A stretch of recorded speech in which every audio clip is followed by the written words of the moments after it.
My name is David London. I'm the Executive Director of AACI, the Association of Americans and Canadians in Israel. Before I digress from my remarks to say that yesterday in Jerusalem, we had a phenomenal marathon. There were 50,000 runners from all over the world and all over Israel participating. It was an amazing event, and it was wonderful to see things like that happen in Jerusalem. On behalf of AACI, the Jerusalem Post, and the Jerusalem Great Synagogue, it is my pleasure to welcome you.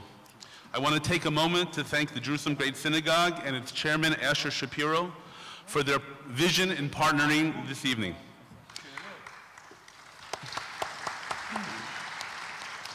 I want to take a second and wish, most of you recognize that Asher is not here this evening, to wish Asher and his wife Lenore a refuah shlema. They unfortunately were both recovering from a severe car accident. So refuah shlema to them. The Jerusalem Great Synagogue views its role in the Jerusalem community as one of inclusiveness and unity. In addition to its already inspiring tefillot, the synagogue hosts a range of wonderful programs, including its Lone Soldier Friday night Shabbat dinner. Just last night, the synagogue hosted 150 lone soldiers from all corners of the world who have made Israel their home. This program is in its sixth year and Asher asked me to tell you it needs community financial support to be able to continue. Checks can be made out to the Jerusalem Great Synagogue with a note indicating that it is for the Lone Soldiers program. This evening is the culmination of a series of election events throughout Israel, which included Tel Aviv, Beersheba, Netanya, and Ra'anana, and reached thousands of participants. This week will be a great week. Its greatness will be reflected in the fact that will be choosing the leadership for our country. A dream come true for the Jewish people. We will all have the honor and privilege to help choose that leadership and our future.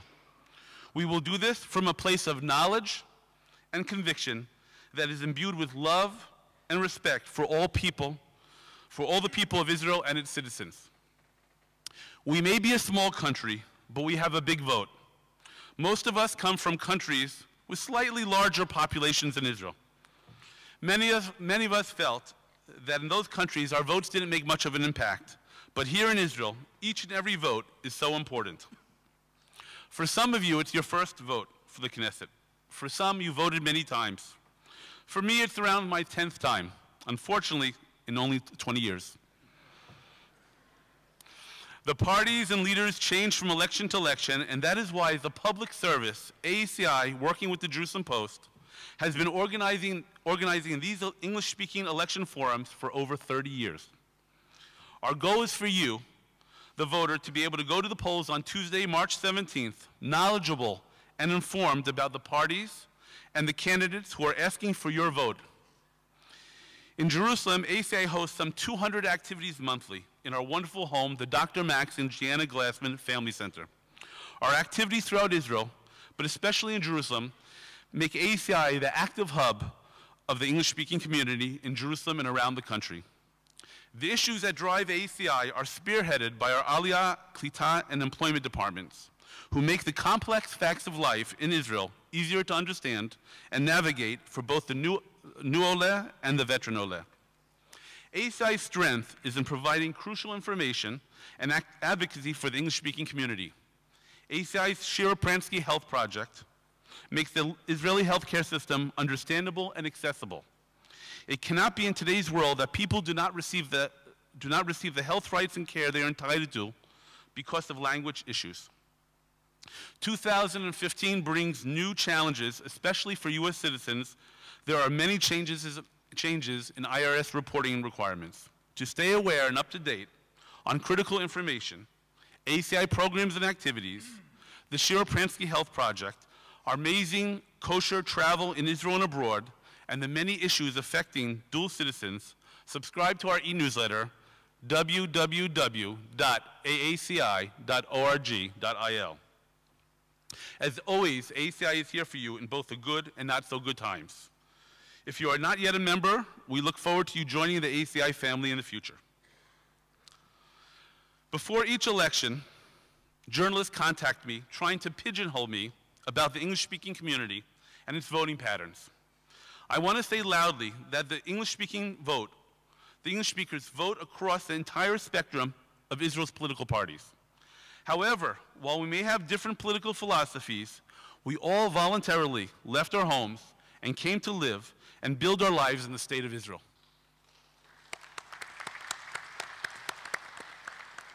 What brought us here and keeps us here, even during these difficult times, is our strong love for Israel.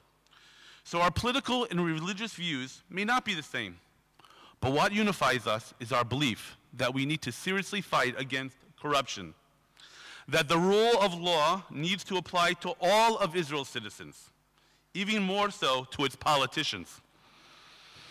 Disrespect, incitement, and violence must be stopped and corrected. You, the candidates representing your parties seated behind me, are asking for our vote. Please know that the people you are addressing this evening passionately love our country. I hope you will conduct yourselves in a dignified manner and be worthy of their vote. Right-wing or left-wing, religious or secular, socialist or capitalist, voting Israel takes on a life of its own. Let's have a great evening listening and of course being respectful to each other, no matter our personal beliefs. In Israel's elections, there are many options to choose from, but the most important thing is to exercise your democratic right and vote for your party of choice. I'm proud to be introducing our moderators from the Jerusalem Post. Not only is he a great journalist, but he's also a great guy. Steve Lindy has been editor-in-chief of the Jerusalem Post for almost 4 years. He has worked at the newspaper for 18 years, as well as at Israel Radio English News for 21 years. Lahav Hakov has been Knesset correspondent for the Jerusalem Post for almost 4 years and shares their insights and analysis on current events in Israel, on radio and television stations around the world. Thank you all for coming, and I now turn the program over to them. Thank you.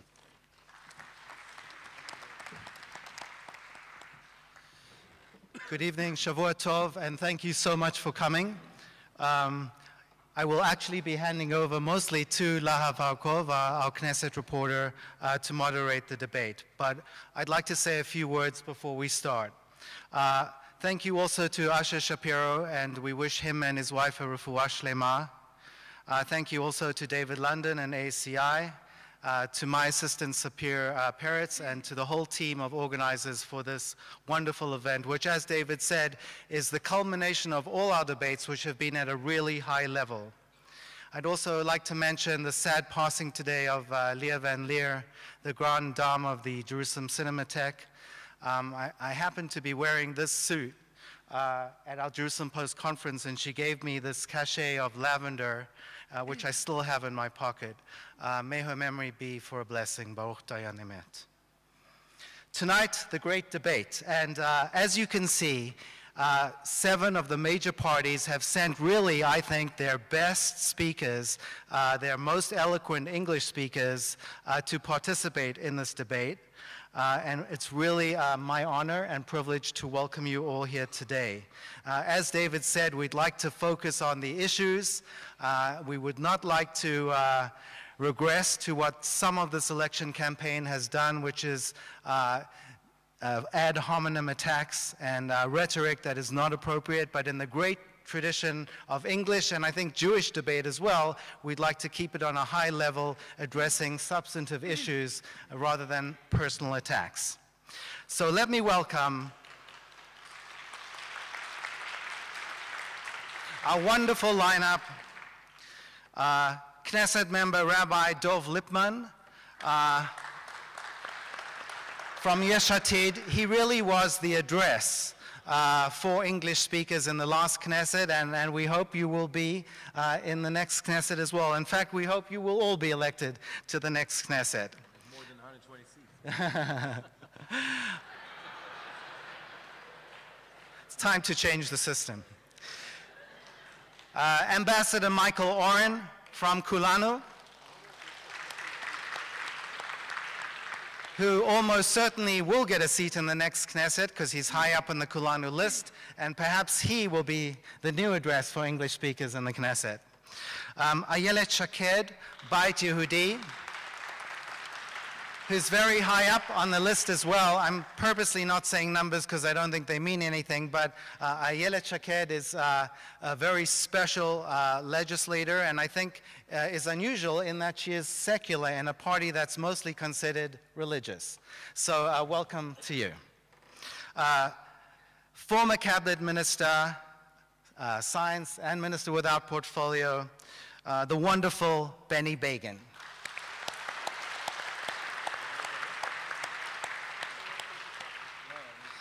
I'd like to welcome Ashley Perry from Yisrael Beitenu, British-born, unlike the Americans here. Ashley worked for many years with Foreign Minister Avigdor Lieberman in the Foreign Ministry and now has gone into politics, and we wish you all the best. Uri Zaki from Meretz, here on my right, but on the left of the table. And finally, Knesset member Nachman Shai from the Zionist Union, a good friend, a columnist in the Jerusalem Post, and as you remember, former IDF spokesman who calmed us down at one stage. Maybe you can calm us down tonight as well. Without further ado, I'd like to hand over to Jerusalem Post Knesset reporter Lahav Arkov. Uri here is the only one who didn't get a bio, so I'll just interject a little. He was the head of B'Tselem in the US, right? Okay. Among other things. We're going to begin with general statements. Everyone will have a few minutes to talk about why the people here in the audience should vote for your party. But before we begin, I just want to say in the spirit of what Steve said about avoiding ad hominem attacks and mudslinging, first of all, I'm going to ask all of you to only talk about your own party in the general statement and not attack anyone else. And over the course of the debate, if you mention anyone else or anyone else's party, that person will get a minute to respond. So just keep that in mind. You might be giving your opposition extra speaking time. The general format will be that I will bring up a general question about a topic, and you'll each get to say your position on the topic, and we'll probably have rebuttals. And I, and sometimes also Steve, may interject with follow-up questions about the things you say. So let's begin with general statements. I'll give each of you 3 minutes, and we'll go along the table, starting with Mr. Zaki. Is it possible to stand here if you want to? Sure. No, I mean physically. I mean, I think it's important because you know it's a big hole, but got you right. Yeah, thanks. Good evening, Shavua Tov to everybody. Thank you so much for coming. You know, this is one of the last, for sure the last English-speaking event, but one of the last events because we're only 3 days ahead towards the big day, Super Tuesday, if you like, of the Israeli election. I'm not sure it's right, but some folks told me, warned me that this might be an uneasy audience for me. I don't know whether it's right or not. We'll see according to the reaction I'm going to get. But nevertheless, I believe that everybody that you know, lives in Israel appreciates the combination, the unique combination we have in Israel of being the national homeland of the Jewish people and a democracy. And Meretz stands for democracy, and Meretz is not shy about being the left of Israel. And the left is a concept that holds within it many ideas. You know, sometimes we fight, you know, in the Israeli debate, which flag to hoist, whether the political flag, the you know, the Israeli-Palestinian one, or the social-economical one, or the green one, and so on and so forth. For us, left means all that. The left in Israel, or the left in general, holds within it the notion of justice, of equality. And from that derive many ideas. First of all, the idea that there should be social solidarity in the state of Israel. That it's not right that a small percentage of the population gets so much of the wealth and the resources, and that there should be a different way of distributing Israel's resources, that the 99%, if you wish, would enjoy the fruit of the country. And now MK Rabbi Dov Lippman of Yesh Atid. Thank you so much, Shavua Tov. It's an honor to be here, and also an honor to be on this stage with two members of Knesset who I worked with over the last few years, and with all the people here. One of the things you learn at Knesset is that even if there are ideological disagreements and differences of opinion, everyone that's there is working to try to make things better for the Jewish people, each one in their own way, and therefore to everyone here. It's really an honor to be together with you. Shir HaMa'alot B'shuv Adonai Shivat Zion Hayinu Kechomim. Hayinu Kechomim. After 2,000 years, we've returned to our homeland. All of us in this room understand the magnitude of what that means, and all of us came here to try to play our part in making the state of Israel better and improve the Jewish people. For me personally, the fulfillment of that dream took on whole new meanings 2 years ago, when I had the honor to be elected to the Knesset and to serve as the first native English speaker in the Knesset in 30 years, and to enter the Knesset together with the most remarkable group of people who shared that vision.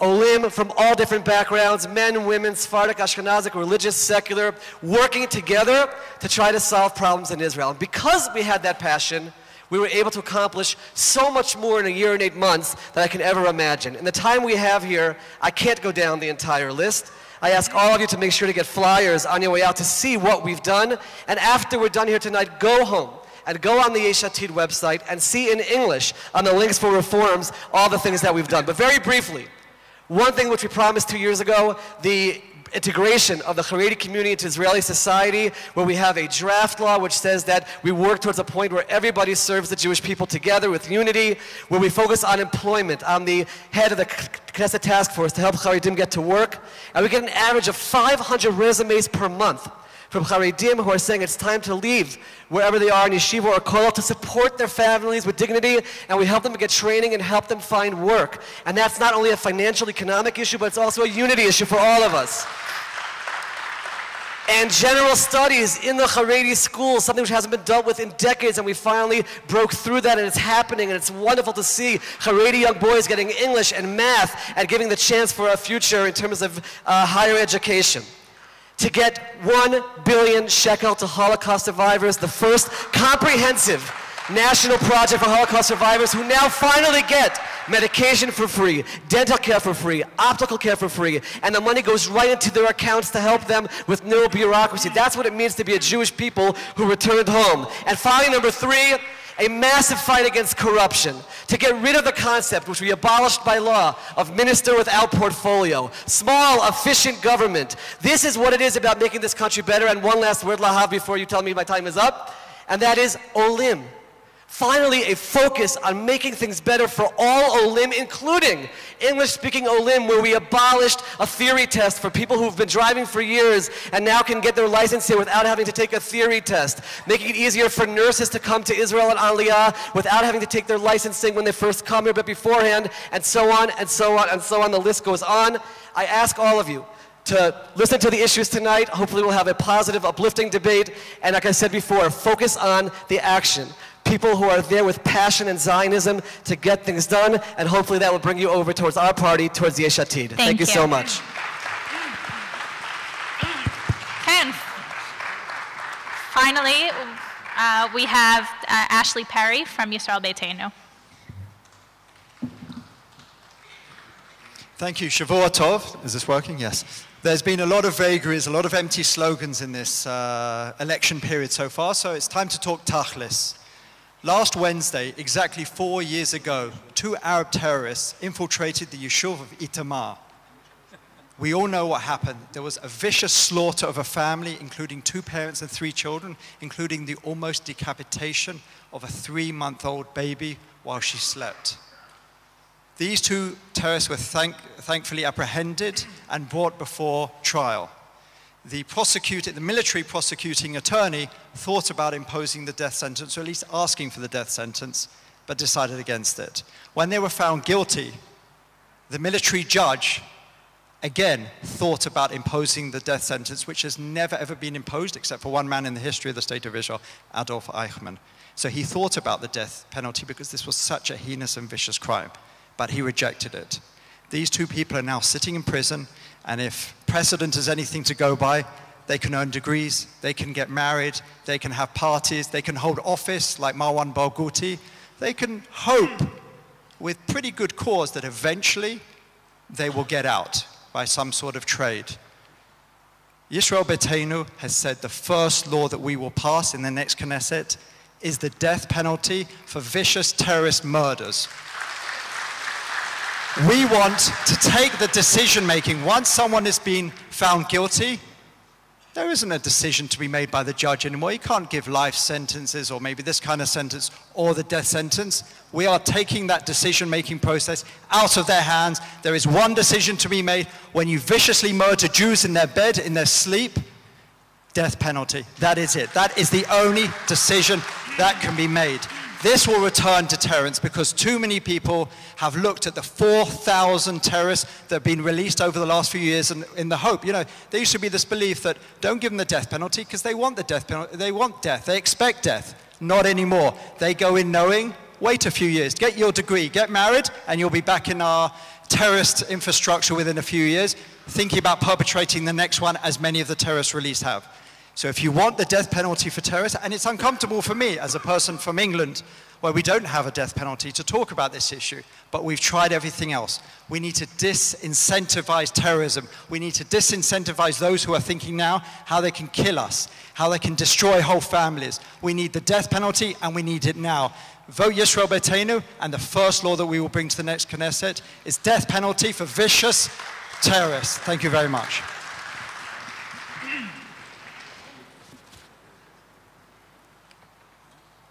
Okay, we're going to begin now with questions. I'm going to ask a general question for all the candidates, and they'll each get a turn to answer. And like I said, we will have rebuttals if anyone says something negative about anyone else. And I may intervene with my own questions. I let you all go free in your general's opening statements, but I'm not going to let inaccuracies slide for the rest of the hour that we have. So we're going to start out with the topic that public opinion polls say is most important to Israeli voters. I haven't seen a public opinion poll what's most important to Anglo voters, so this is the general Israeli population, and hopefully the rest of you feel the same, just because it's what's first. We're going to start with housing and the cost of living. And I'd like everyone who was part of the last coalition, and we'll include Yesh Atid in that because they were there until the last few days.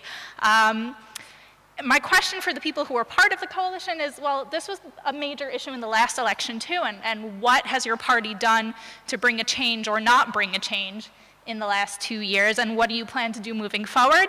And with the opposition, what do you plan to do differently to lower the cost of living and especially the cost of housing, which has continued to rise? I think we'll start with Ashley, since he was last. 2 minutes each. 2 minutes? Okay, thank you.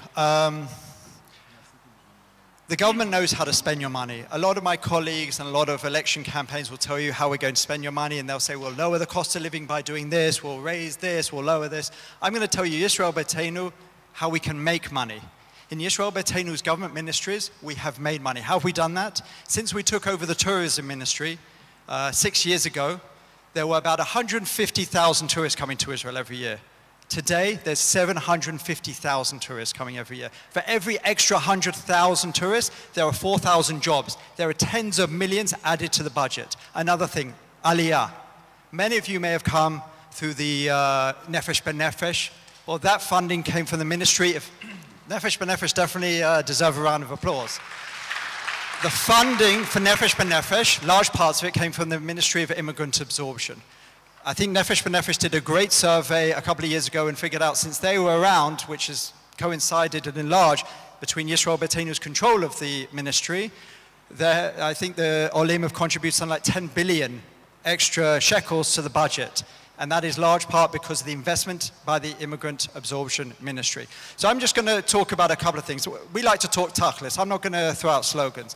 Two issues, two laws that we're going to pass. One is, I know many of you pay exorbitant rent because you quite simply can't find the down payment to pay 33% of the payment of a house, right? At the moment, the law is you have to find 33%, a third. Many people can't.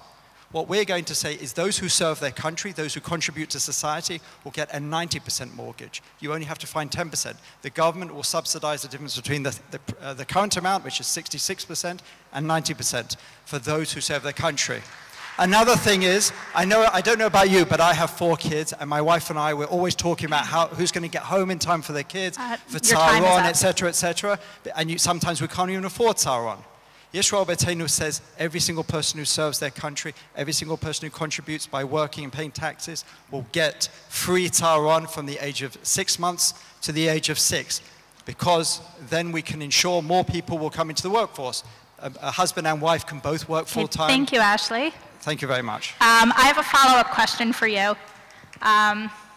Something that I've been thinking about since Orly Levy proposed her 90% mortgage proposal. How is that different from the subprime mortgages that destroyed the US economy? First of all, that was a symptom of the problem. That wasn't the problem itself. And second of all, the government is only going to insure for those who can prove that they're able to. We're not talking about giving everybody. One of Yisrael Beinu's basic principles is those who contribute to society should benefit most. At the moment, we have this absurd situation where those who contribute least are benefiting most. For 66 years this has been happening in Israel. It's about time a party came along and said, we've got to change this. Those who contribute to society should benefit most of society. So those who can prove that they work 125%, who can prove that they can pay the mortgage payments, will get a little bit of extra help from the government. So it's markedly different to what happened in the US. And we want to incentivize people to go out and work. We want to incentivize people to contribute to society, because enough of those members of society who contribute least benefiting most. Thank you. Okay, thank you. Now, MK Lippman, please tell us what Yesh Atid has done for the economy and what it plans to do moving forward. Absolutely. It's an amazing thing. We came into office and immediately discovered that we were dealing with a 40 billion shekel deficit. I'll never forget, Yair Lapid sat with us and said, we have to pass our first budget. It's going to be a difficult budget. We'll be unpopular. We're going to make cuts all across the board, but get things back on track and reduce the deficit and the deficit target. And that's what we did. And then for a year, we planned a 2015 budget. A budget which was supposed to pass for this January 1st with an increase of over 10 billion shekel to all the social ministries, 4 billion to health, 3 billion to education, 2 billion shekel increase to welfare to take 190,000 of the senior citizens of this country and bring them above the poverty line. Now, this sounds like a campaign promise when I tell you that we want to do all that without raising taxes and this whole budget. Where is that? Well, this is the budget. This is what a state budget looks like.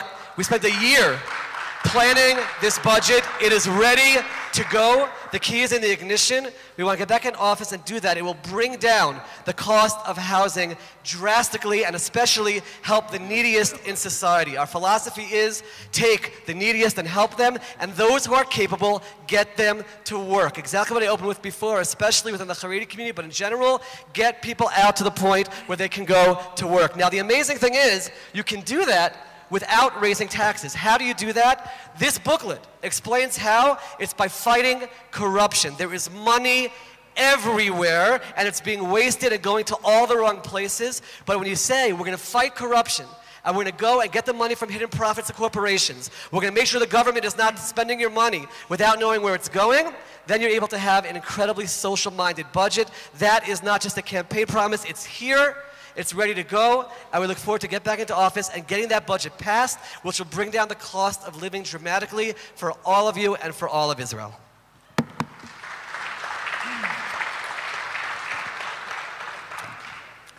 Go ahead, Ayala Chaked. Okay, I just need to say something to Mr. Perry. There is life sentence already. Okay, so there is there is a death penalty. Sorry. There is a death, it's not mandatory, but there is a death penalty. Last time, a judge... Mr. Perry, you'll get a rebuttal. Just a second, it's important. In 94, terrorists got a death penalty, but unfortunately, it was changed to life sentence, and he was released in Shalit deal. The problem is that the persecution is not asking for a death penalty, and not that the law is not good.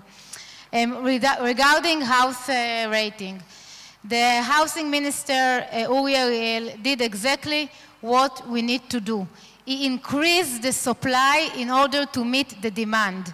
This year, he released to the market 50,000 units of housing.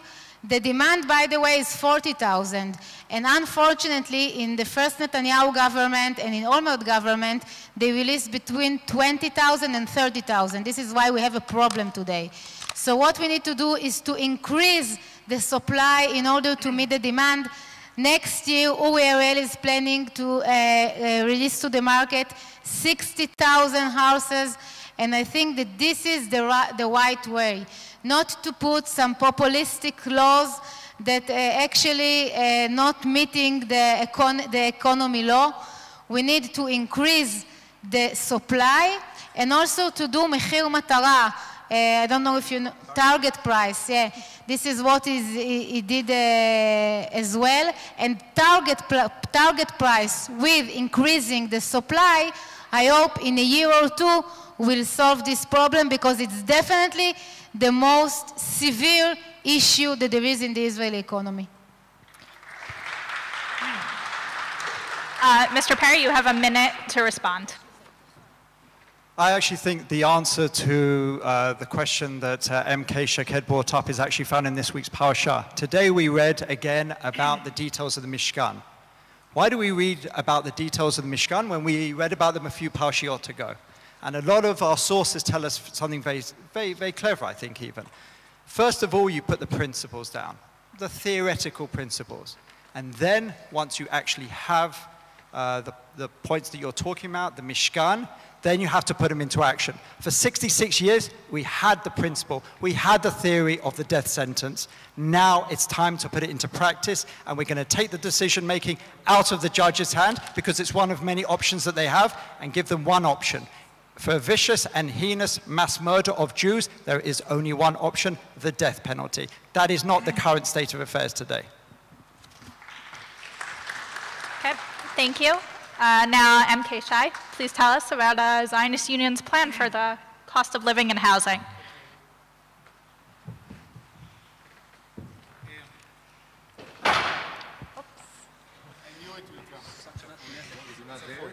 Okay. One thing I would like to mention that you probably noticed that in some issues we do share the same view between us. Something I would like to mention tonight is that my colleague Ayelet and myself are sharing the leadership of the lobbying for the release of Jonathan Pollard from the American jail. And we have been urging the government as much as we could. We did everything. Uri, my friend, is sitting here in the hall. He's pushing us very hard as well. And let's hope very much that it will happen as soon as possible, because we know in this case we are running out of time. Yeah, let's pray. Anyhow, to the question. We intend, there's a basic difference, I said before, between us and the government. We believe that a free market economy is essential, but at the same time, if it doesn't work, the government should interfere.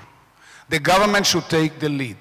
The government should find out what are the reasons for this shortage of housing or the cost of living, and the reason is mainly a lack of competition. That's the point. There's no competition. If there's no competition, prices are not going down. They are either staying or where they are, or even going up. That's what the government should do. The very fact is that in the past, even past year, the cost of living rose by 5%.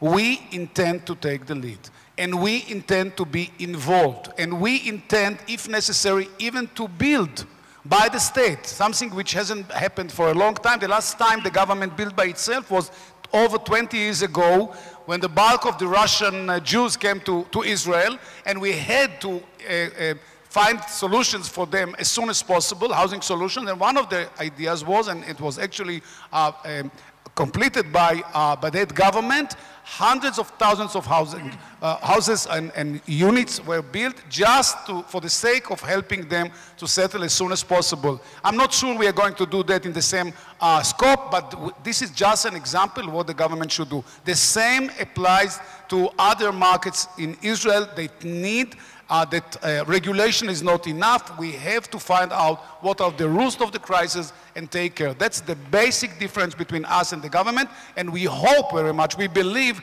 that it will help at least for the time being, and then we can release this intervention and let the market run again. That's exactly what we intend to do. Thank you. I have a follow-up question for you, because I'm hearing two contradictory ideas in your answer, which is you're saying that it's important to have competition to lower the prices, and then you're saying that the government should be building and the government should be, I thought you said, setting prices. If we realize, we have a full plan how to build and how to bring the prices down. If those solutions won't work, and it's all very detailed in our political and economic platform that has thus been out, and by the way, I urge my friend Benny Begin to tell you why the Likud has no political platform. Why? Because I think that if you want, I think, and I believe I wrote this platform by myself with a team of experts, and my question is why the Likud doesn't have a platform, which is so much important. Okay, he will answer, not you. Secondly, to your question, we'll take different steps, and it will be done according to certain assessment. If this solution doesn't work, we'll move one step further. But we all understand that especially the young generation of Israel, people that we are hoping very much that we wouldn't lose, that will stay in the country and won't go anywhere out of the country, will have to get certain solutions for housing in reasonable prices in order to live in this country and not to go anywhere else. Thank you. I'm going to give Mr. Begin an extra minute since there was a question asked here. We're not taking audience questions. I don't know if we said that in the beginning, but since we had a, I suppose, negative remark about the Likud, then Mr. Begin will get an extra minute so he could talk about that as well.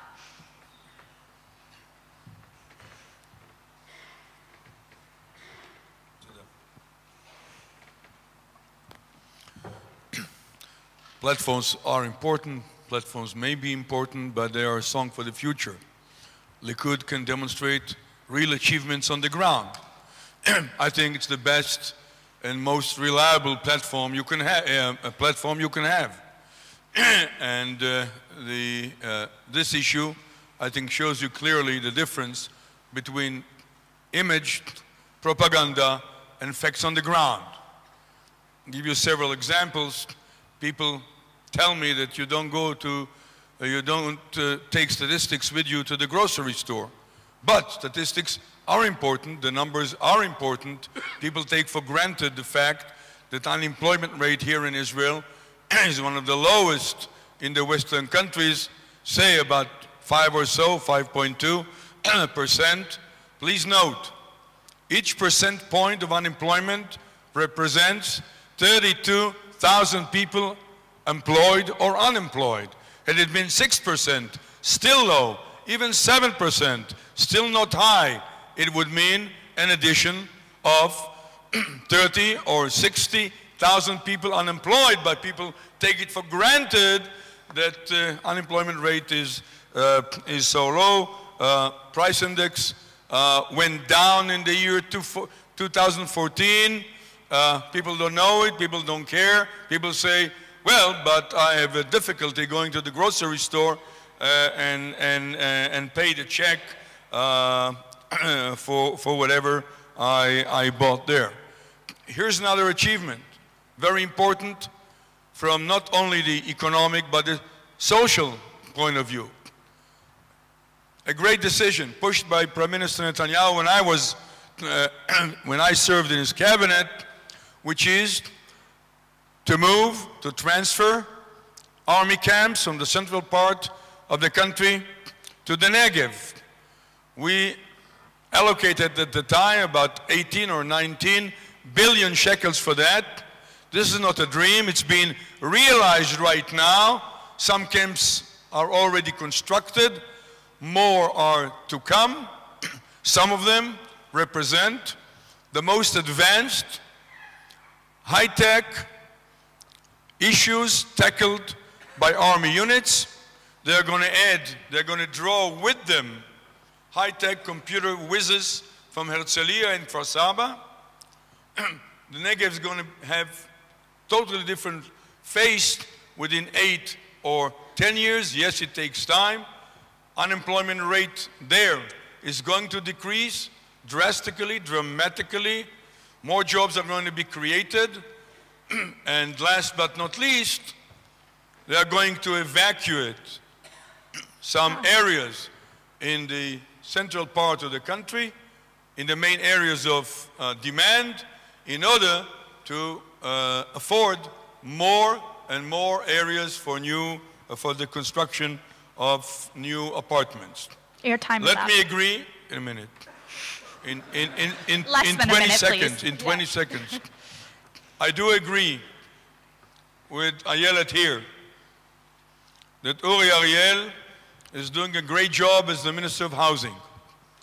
Please. I would add that he can base the number of apartments on work previously done and efforts previously successful of the previous government. But let me note that if Likud does not close the gap between Likud and Labor, as demonstrated in the recent polls, Uri Ariel, with myself and Ayelet, are going to be sitting in the opposition. Please note, this is a must. Vote Likud, otherwise the great work done would not continue. Thank you. Okay, now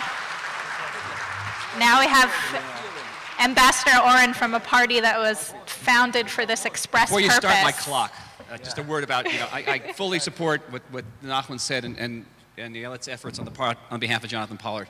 I was the last Israeli official to visit Jonathan in prison. You don't want to do this. It's terribly traumatic, and we have to do everything in our possible. It's not right, it's not left. We have to get Jonathan home. But having said that, this election is not about right and left. It is about existential issues.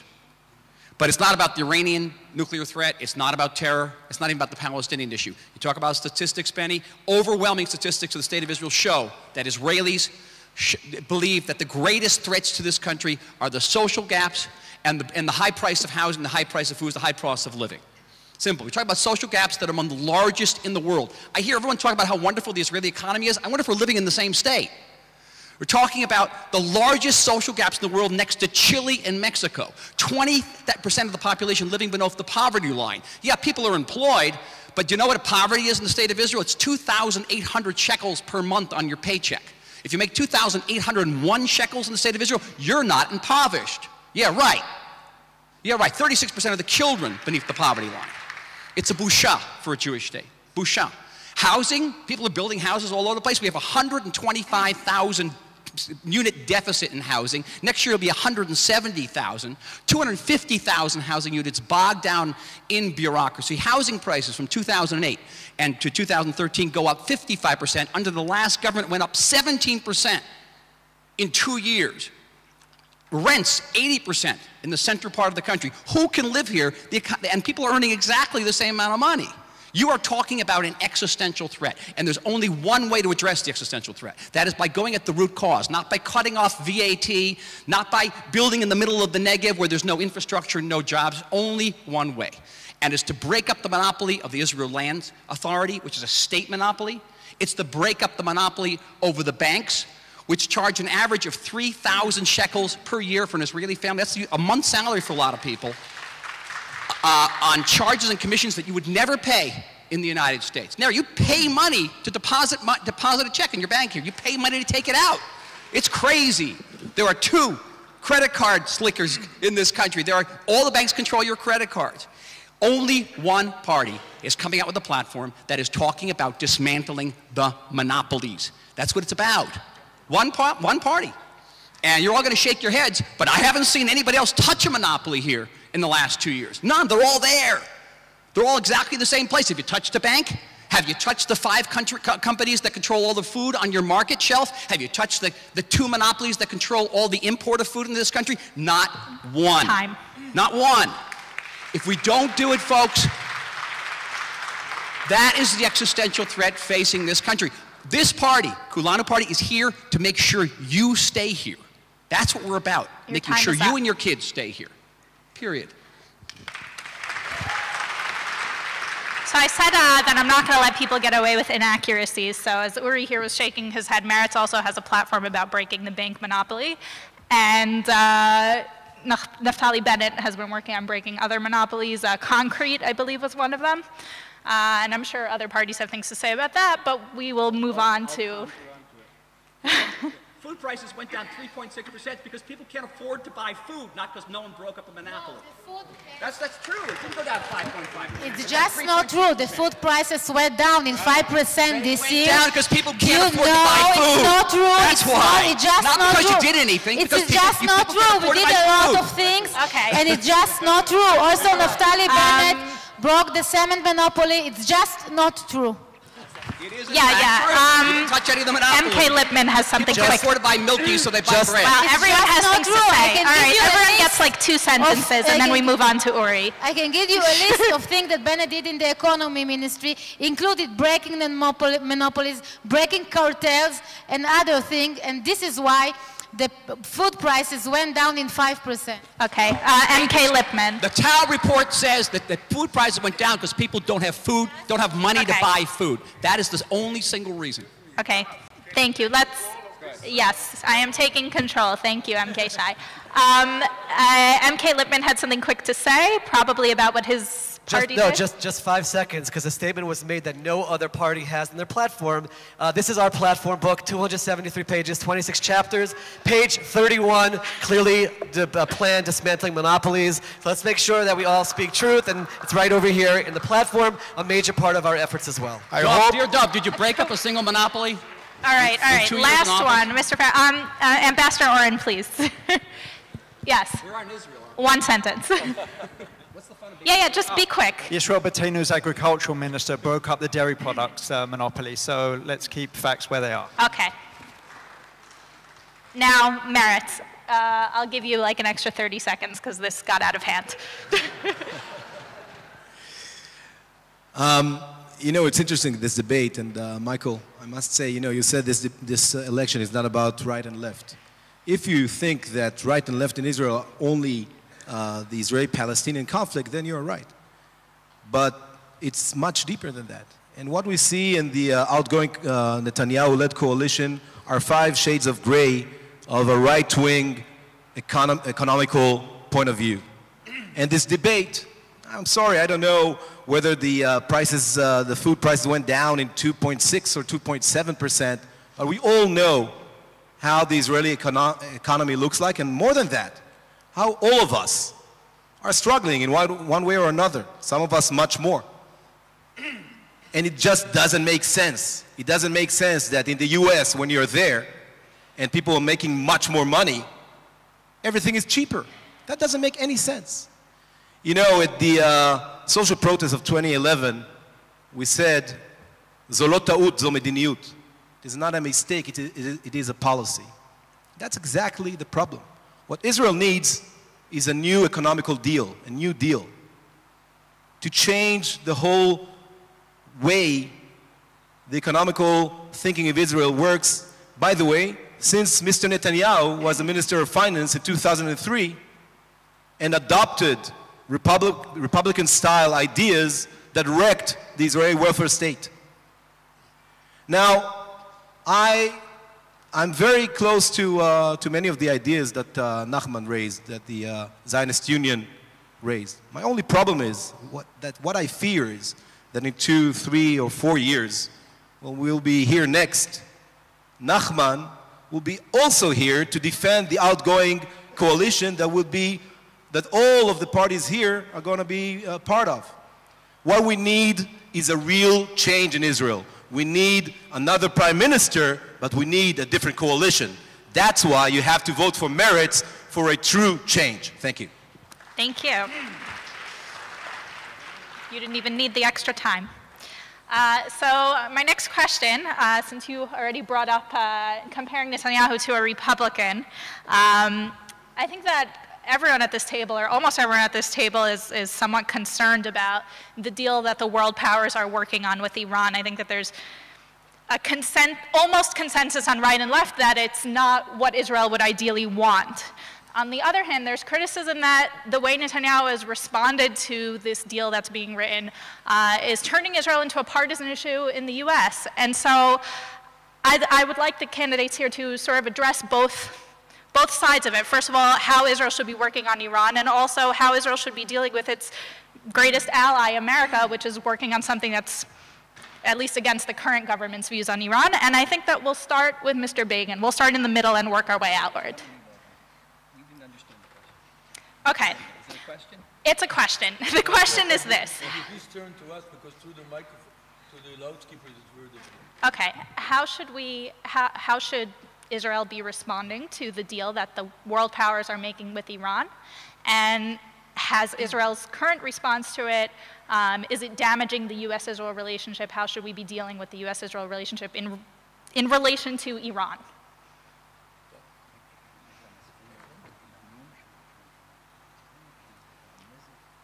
Do you want to start with someone else?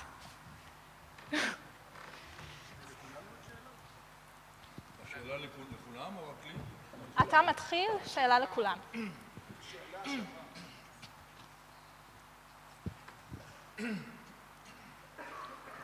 This is a country of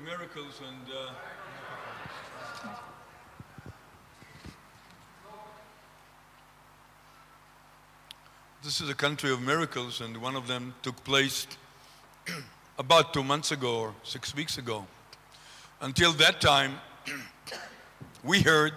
I heard from all corners of the political arena that concerning the Iranian threat, Prime Minister Netanyahu inflates the issue, exaggerates, threatens without real basis. And only about 2 months ago, when the issue of his invitation by Speaker of the House, John Boehner, to Washington, suddenly you hear a consensus. Yes, we all agree the threat is real. The only issue is should or shouldn't he go to Washington. I think it's one of the nicest results of a campaign. Usually political campaigns spoil things. And here, with this miracle, now Mr. Netanyahu created a consensus on the threat in Israel. Thank God for that. And thank Mr. Netanyahu for that. I saw the speech on TV, and I would note 1 minute, or maybe it took 2 minutes. Mr. Netanyahu, Prime Minister Netanyahu, in his speech included some issues that are motherhood and apple pie, everyone agrees to, and he received applause, and even standing applause. So that's not the real test.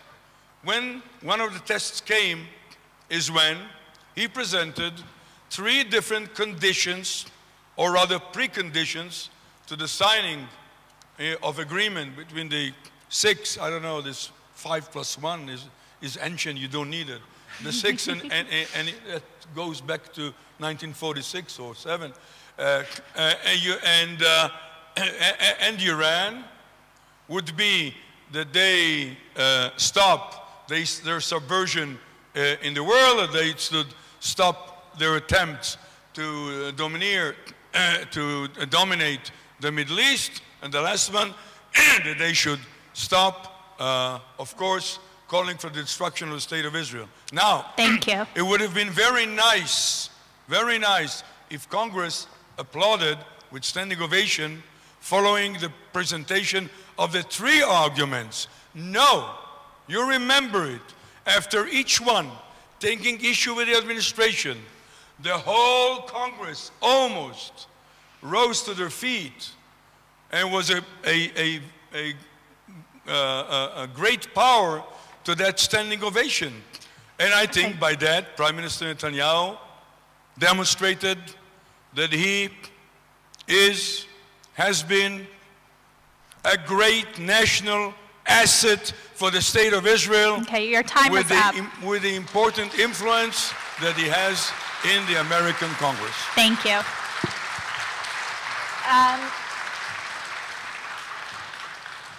I'm going to let MK Shaked go next just because she has to leave. So you just give your answer. You have 2 minutes, and then we'll go to the regular order of things. Okay, so first of all, Bennett, I think, did a tremendous job in the U.S. He went there mainly to interview in the U.S. media and to support the Prime Minister Benjamin Netanyahu's step by going to the Congress and say what he has to say. I think that the importance of this act was to explain the world that the agreement is bad. Now everyone knows in the world that the agreement is bad. It's very important also to get legitimation in the future. So right now I think everyone knows that the agreement is bad, and it's very important thing that the Prime Minister did. I just want to add something that Mr. Begin said before, to vote to the Likud. I think we should, the white wing camp in Israel need to vote to the Jewish home, because only a big Jewish home will prevent unity government. Otherwise, we will all sit, my friends and I will sit in the opposition, and there will be a left-wing party. The Jewish home will recommend on Netanyahu when we are going together to the president, and it will be a one unified bloc of the white wing. But if the Jewish home will not be big enough, then the danger of unified government is really, really dangerous. Okay. Thank you both for your response on Iran and your lesson in civics. Next, we will have Ambassador Oren.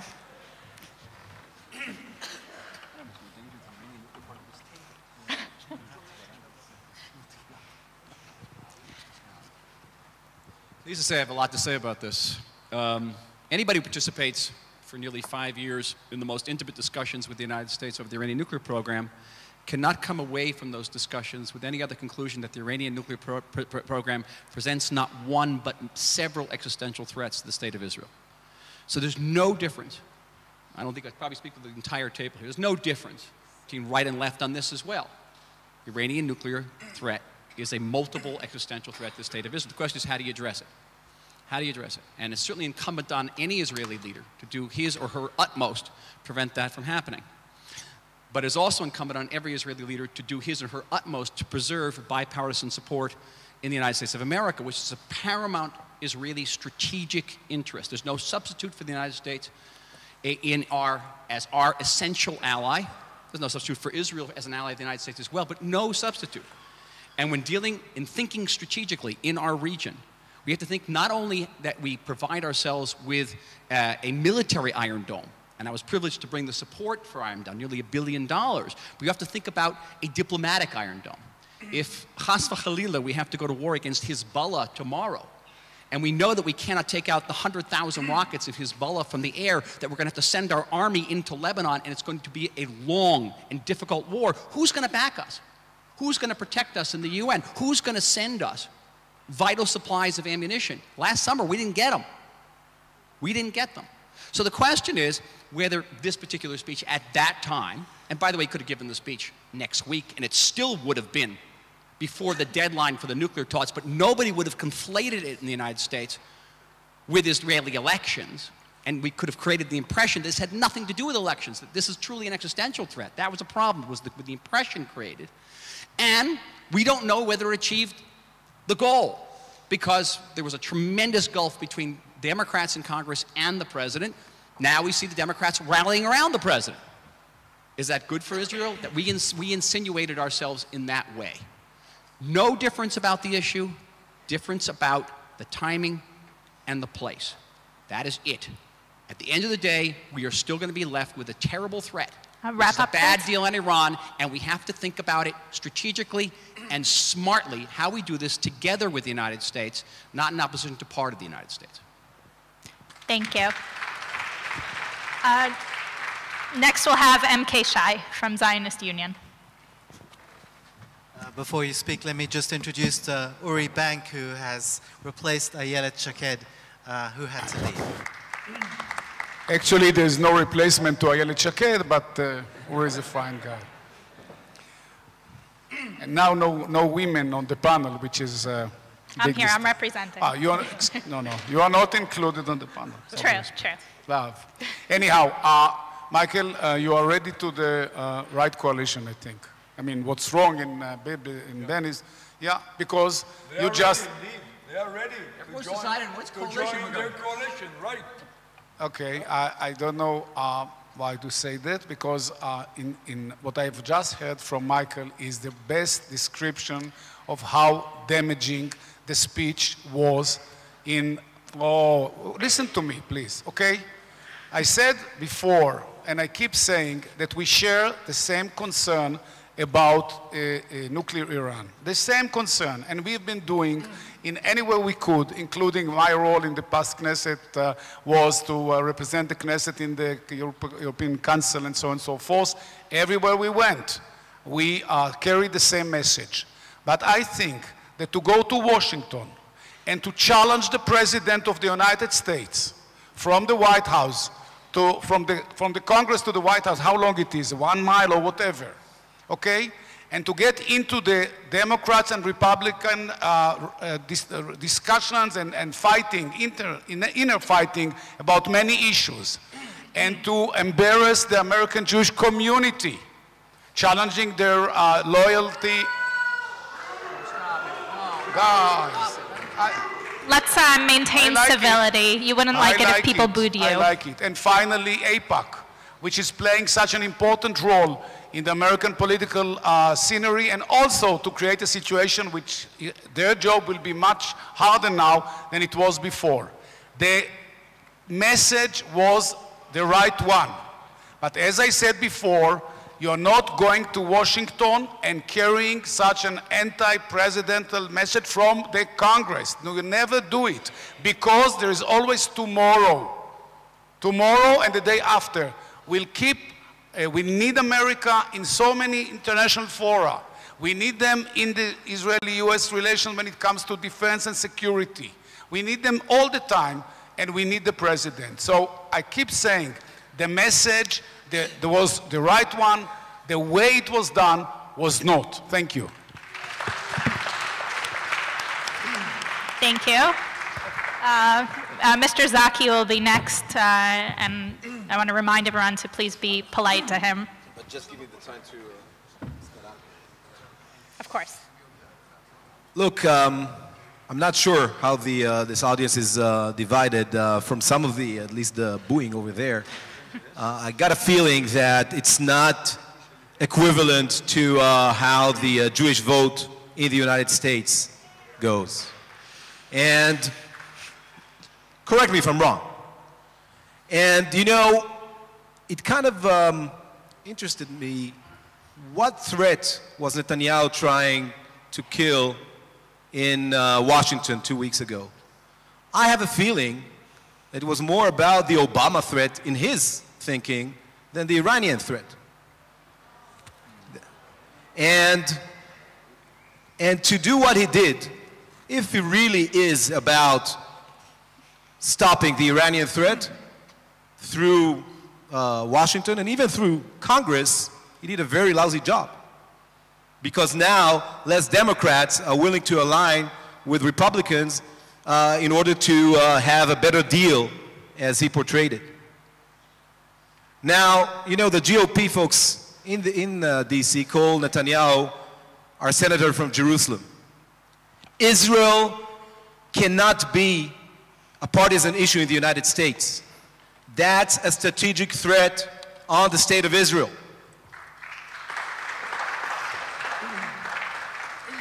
One of our biggest assets is the fact that there is a consensus about our security, and even more so because of the way the Jewish vote goes in the United States. And you know, I saw it when I was giving talks in universities.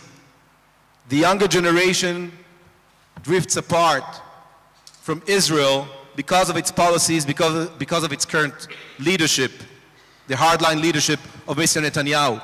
And what he did in Washington 2 weeks ago was accelerating a very dangerous process for Israel and for the connection of the two biggest and most important Jewish communities, first and foremost Israel, but we must acknowledge that the Jewish community in the United States is very important, and we must maintain a very close connection with it. Thank you. I have a one-line response to that, because it said something here. I don't know.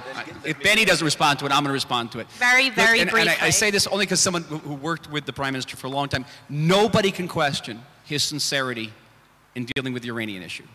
And no one can question the fact that he deserves immense credit. I do. So why did he do that? Why did he go to Congress to challenge the president who has the power to do that? Why did he do so? This is a person who has worked for 20 years. Stop being an ambassador, Michael. You're no longer an ambassador. Stop doing that. It's not. You think you'd have the sanctions today you'd have without the contributions of Benjamin Netanyahu? That's period. I disagree with him. I have the credibility of saying this was this. I disagree with this decision. To stop it, you know, Benny's father did something to stop a nuclear program. But you can't deny his sincerity. He always talks and does nothing. Let's leave nepotism out. let's leave parents out of this. Next, MK Lippman. I sat in the Knesset for a year and 8 months and was honored by the speaker for the highest level of attendance. And I'm mentioning that because I sat there day in and day out, and there is a consensus issue in the Knesset, and that is everyone together in unity against the developing deal in Iran, and that if it ever reaches a point where Israel has to do whatever Israel has to do, Israel will do whatever it has to do. However, we were critical of the Prime Minister's speech in Congress at the time that it was in particular, and I want to tell you, I got messages and phone calls from leaders of Jewish American groups in Washington, people who are even Netanyahu supporters, saying, what is going on over here? How are we supposed to deal with this? See what you can do to try to stop the speech at this time in this environment. Members of Congress who we were lobbying to try to make sure we had a 2/3 majority to override a presidential veto of a new sanctions bill, who contacted us and said, we support Israel, we love Israel, we want to help Israel, but this is putting us in an impossible position. So sometimes, you know, it feels very good to see the Prime Minister stand there, and I sat there, I also felt good. It feels good. Bravado, strength, Zionism. But sometimes with all of that, it actually causes Israel security damage. And I want to move from Iran for a moment because it relates to Iran, and that's Hasbara in general. There needs to be a well thought out strategy from the top down in the Israeli government all the way to the people on Facebook to help us with Hasbara. We put a law forward in the 19th Knesset. It's ready to go. It got hung up because of a fight between the Prime Minister and the Foreign Minister over who will be in charge. We need to make sure it's part of our platform that we don't reach a point where we need to make a speech down the block from the White House against the President, but where we're working hard throughout the world on creating the image that Israel needs to have, strong, safe, secure Israel with a real strategy at work so that we're never found in that panic mode. Thank you. Mr. Perry from Yisrael Beitenu.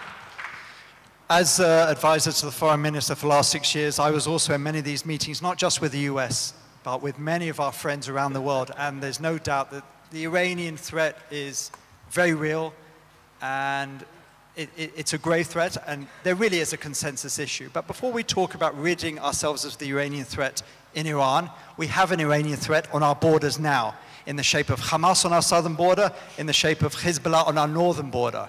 What are we doing about that? Every couple of years, we have a little war with them. We kill a few of theirs, they kill a few of ours, and we go back to square one. We spend 20% of our budget. When we talk about the cost of living, we have to take into account we spend 20% of our budget on defense.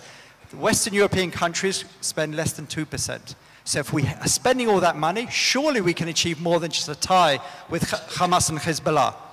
Let's give Hamas, Hezbollah, ISIS, and all our enemies around the world their biggest nightmare and give the next defense ministry to Avigdor Lieberman. Because if Avigdor Lieberman is defense minister, there will be a fourth round, and that will be it against Hamas. There will be a third round against Hezbollah, and that will be it. Thank you. Okay, do you want to get to the podium? No, I'm good. Okay. I'd like to ask a question of the panel, and then we'll wrap up with your permission. Because Uri Bank has just joined us, I'll give him the right of first response. I think I speak for many of us in the audience when we go to the polls on Tuesday. Some of us, maybe many of us, are not sure whether to vote for a big party like Likud or Zionist Union, or for a smaller party. Uri Bank, your response: why should we vote for your party rather than the bigger party on the right? We're short on time, so everyone's going to have 1 minute. This is the last question, and then you'll have a chance to sum up. And 1 minute each, please. Shavua Tov to everybody, and thanks for the question, because I know many of you are debating between the Beit Yehudi and the Likud because of this very issue. And you need to understand that the law in Israel says that the president gives the chance to the person who has the largest bloc and not the largest party. We're the only ones who came out very strong from the beginning saying we are going to recommend Benjamin Netanyahu as the next prime minister as well. Based on the numbers, he will be the next prime minister, and the question is who is going to be a senior partner. Is it going to be Tzipi Livni, or is it going to be Naftali Bennett? And if you believe in Eretz Yisrael, Am Yisrael, Torat Yisrael values that we've represented, if you're proud of Naftali Bennett going out into the international press and stating our cases, which is what needs to be done, and saying that we will capitulate no further land to the Arabs, you know that he needs to be there right next to Netanyahu with his hand on that steering wheel, because every time that Prime Minister Netanyahu tries to break to the left and do freeze on settlements or give up murdering terrorists, you need the Beit Yehudi and Naftali Bennett right along his side. If we don't have a strong showing, then he won't take us into his government. Unfortunately, he's preferred in the past to go with the left, to go with Livni and Barak. If you believe that Bennett needs to be there, please vote for the Beit Yehudi. I think the next two people who should answer are the people from parties who are really in danger of possibly not passing the threshold, according to recent polls, because of this debate. So, Mr. Zaki, go ahead. I will say the following. I agree with Uri Bank, and I think if you're right-leaning and you want to secure a right-leaning policy, vote for the Jewish Home. If you're left-leaning and you want to secure a change in Israel for the better, we believe, vote for Meretz. Because Meretz, in all of its history since its founding in '92, only sat in a labor-led government or governments with Rabin and Barak. We are going to recommend Herzog, and we'll only sit in a coalition. And Livni, right? We're going to recommend Herzog. Plus Livni. You need to recommend one member of Knesset. It's a package, no, it's a package. We're going to recommend Herzog. Speak with Nachman, ask him what about the rotation. It's not our duty. They go with it. That's a one package. Okay, but look. In 2 years. I'll tell you the following. Okay. Please note. I'll tell you the following, Benny. I'll tell you the following. We will be much better off with Tzipi Livni as prime minister than with Benjamin Netanyahu.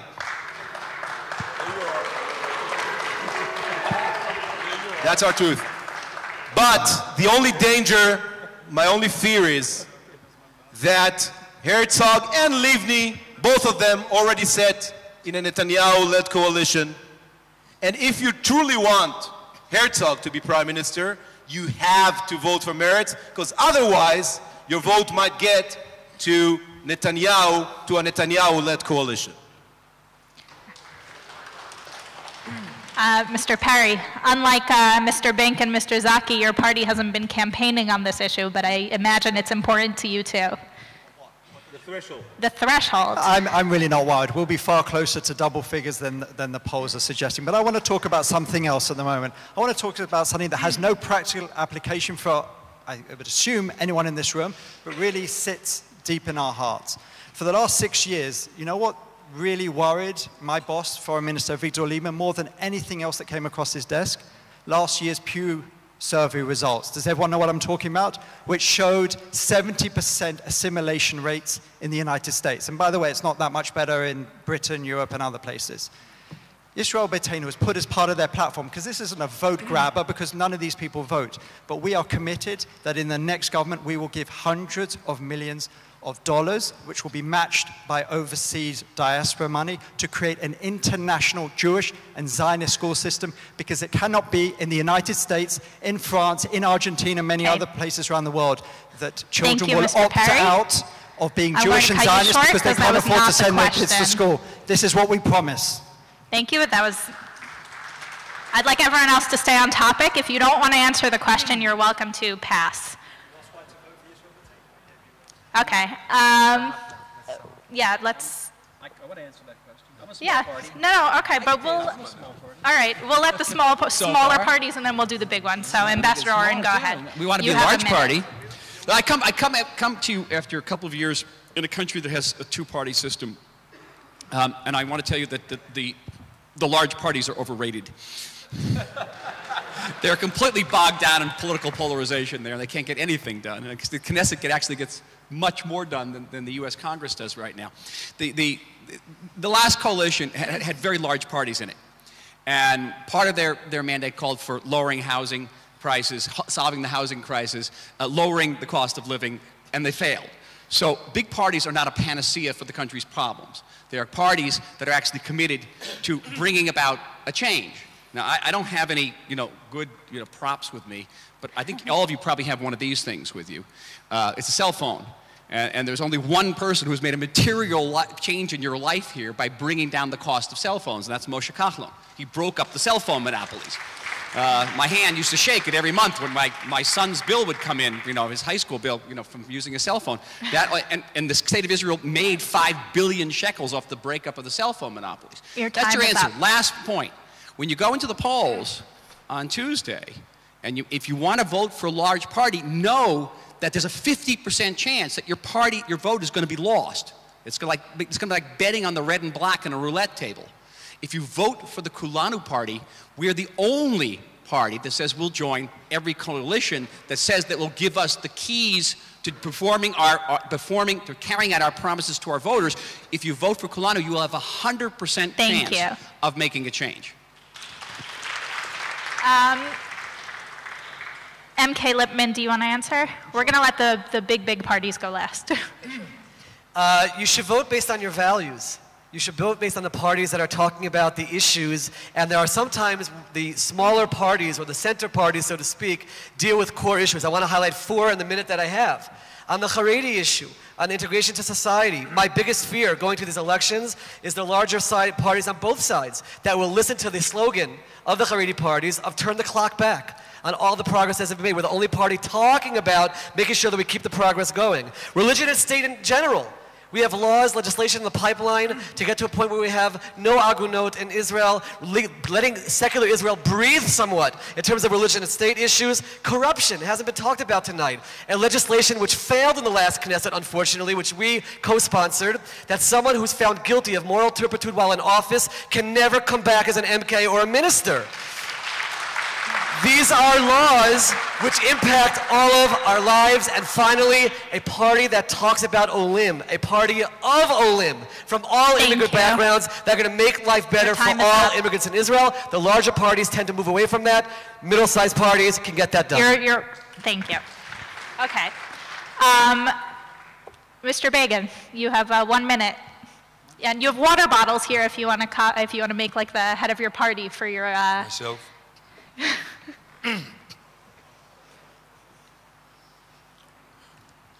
Let me be personal, which I seldom do. You heard it. I think it's an amazing phenomenon that even here tonight, the representative from Meretz praised Prime Minister Menachem Begin for his action back in 1981. Of course, there is totally no analogy between that situation and the Iranian situation. I think it represents a non-mature view of world affairs and the Middle East, but it represents a phenomenon. My father and teacher has been mentioned during this campaign in unprecedented numbers, almost difficult to understand, and please note that. Your time is up. I'm sorry? Oh, no. All right, finish, don't worry about it. Go on. I want to hear it. We were mentioned. My family was mentioned, right? Okay. Ladies and gentlemen, I knew Menachem Begin.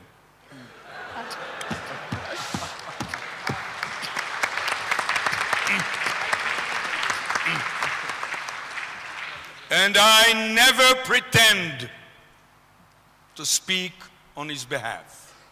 I'm not his spokesman. I never guess what would he have been saying to date on this or the other issue.